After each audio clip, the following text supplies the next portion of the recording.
Bugungi darsligimiz juda ham foydali, ko'p savollaringizga yechim bo'ladi. Aynan mana shu biz ko'ylakni oldi va yengini modellashtirishni o'rganamiz. Ko'ylakni oldi qismida ko'krak va bel vitichkalaridan foydalangan holatda modellashtirib, yuqoriga zborkalik qilib, xuddi shunday noodatiy tarzda modellashtirilgan. Biz aynan mana shu fasonni ham siz bilan bugun to'liq o'rganamiz. Undan tashqari, fanarik yengni biz siz bilan hamma sirlari bilan birgalikda andozasini to'liq o'rganamiz. Fanarik yengimizni hamma to'g'ri andozasini tayyorlashni bilmaydi. Men bugun sizga aynan mana shu ko'ylakni yengi va oldini to'liq sirlari bilan o'rgataman. Har doimgidek bizga bu yenglarni va oldini modellashtirishimiz uchun Maryams metodi bilan tayyorlangan oldi asos andozasi belgacha va oddiy yeng andozamiz kerak bo'ladi. Birinchi bo'lib biz oldini modellashtirib olamiz. Ko'rib turibsiz, belgacha bo'lgan andozani oldim. Ko'krak va bel vitichkalari hali modellashtirilmagan. Demak, yoylashgan lineykani olib ko'krak markazidan oldi ochilishga xuddi shunday qilib yoylashtirib chizib olamiz. Endi mana shu yoylashtirilgan chizig'imiz yordamida ko'krak va bel vitichkalarini birdan modellashtirib olamiz. Demak, bel vitichkalarini olganimdan so'ng albatta bir-birlari bilan xuddi shunday tutashtiramiz. Yuqoridagi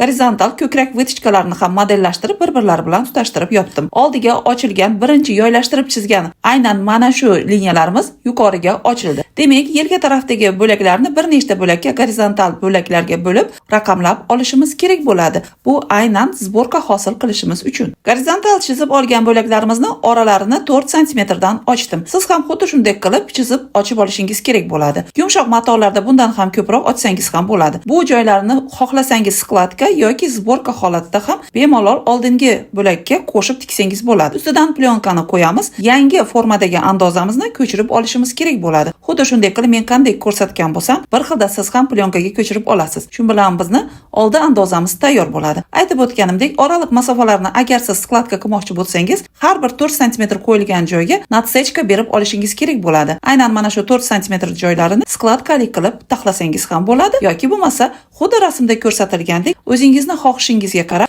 zborkalik qilsangiz ham bo'ladi. Bu rasmda ko'rib turibsiz, zborka holatda terilgan. Buni o'rniga siz bemalol aynan har bir 4 sm ochilgan oraliqni skladkalik qilib tayyorlasangiz ham juda ham noodatiy bo'ladi. Ko'rib turganingizdek, biz ko'ylakni oldida shunaqa noodatiy modellashni o'rgandik. Mana siz oldini noodatiy tarzda modellashni o'rganib oldingiz. Endi siz bu modelirованиyadan xohlasangiz xuddi shunday bellik ko'ylaklarda yoki trapetsa, shestiklinkalarda ham aynan mana shu texnikalardan foydalangan holatda xuddi shunday qilib modellashtirib olsangiz bo'ladi. Endi biz siz bilan hammada ham o'xshamaydigan aynan fanarik yengni hamma sirlari bilan o'rganamiz. Uning uchun bizga oddiy yeng andozamiz kerak bo'ladi. Yeng andozamizni vertikal bir nechta bo'laklarga bo'lib olamiz va albatta raqamlab olamiz. Har doimgidek raqamlab olishdan maqsadimiz bu ketma-ketlikni yo'qotmaslik uchun. Endi har bir chizib olgan oraliqlarini aynan vertikal chiziqlar oralig'ini 4 sm dan ochyapman. Bu yerda siz ham bemalol bundan kattaroq ochsangiz ham bo'ladi. Sizga fanarik yeng kengligi va obyomi qancha kerak bo'lsa, shunga qarab turib modellashtirasiz. Men o'rtacha sizga ko'rsatib beryapman. O'rtacha 4 sm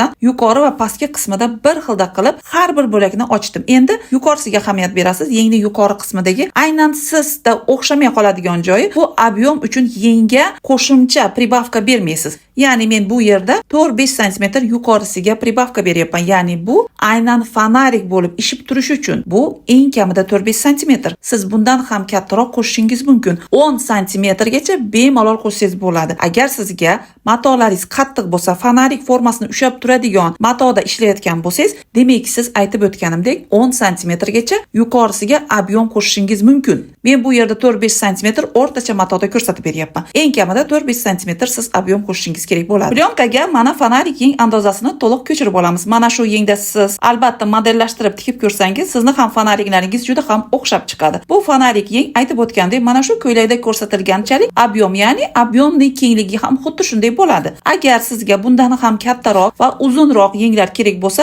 siz bemalol mana shu texnikadan foydalangan holatda yengni uzaytirib, kengaytirib, obyomini yana ham kattaroq qilishingiz mumkin. Qachonki obyom katta bo'lsa, albatta sizning matoingiz formasini ushlab turadigan mato bo'lishi kerak. Agar formasini ushlab turmaydigan yumshoq mato bo'lsa, fanarik yeng uchun katta obyom shart emas. Unda fanarik yenglarimiz chiroyli chiqmaydi. Uning uchun biz ichidan qo'shimcha yengni formasini ushlab turadigan yordamchi furnituralardan foydalanishimiz kerak. Ya'ni yengni o'zini dublirinda qotirib yoki fatin bilan birgalikda yoki bo'lmasa rigilin bilan mahkamlab aynan fonarik yenglarni har xil usulda modellashtirib olsangiz bo'ladi. Buni texnikasi oddiy. Hozir men ko'rsatib o'tganimdek mana shunday qilib bemalol fonarik yengni modellashtirib olsangiz bo'ladi. Endi bundan tashqari yana ikki xil juda ham noodatiy bo'lgan modelirovaniyamiz bor. Bu ham fonarik yeng andozasi. Agar siz mana shu ikkita fonarik qo'shimcha yengni ham o'rganishni xohlasangiz, profil shapkasida Telegram kanalimiz qo'yilgan. Albatta siz Telegram kanalimizga o'tib, aynan mana shu ikkita fonarik yeng andozasini ham o'rganib olishingiz mumkin. Bunaqa foydali videolarni yo'qotib qo'ymaslik uchun albatta Maryamsga obuna bo'lib, like bosib, izohlarda fikringizni yozib qoldiring. Eng yaqin tikuvchi do'stlaringizga, dugonalaringizga ham bu foydali videoni yuborib qo'ying.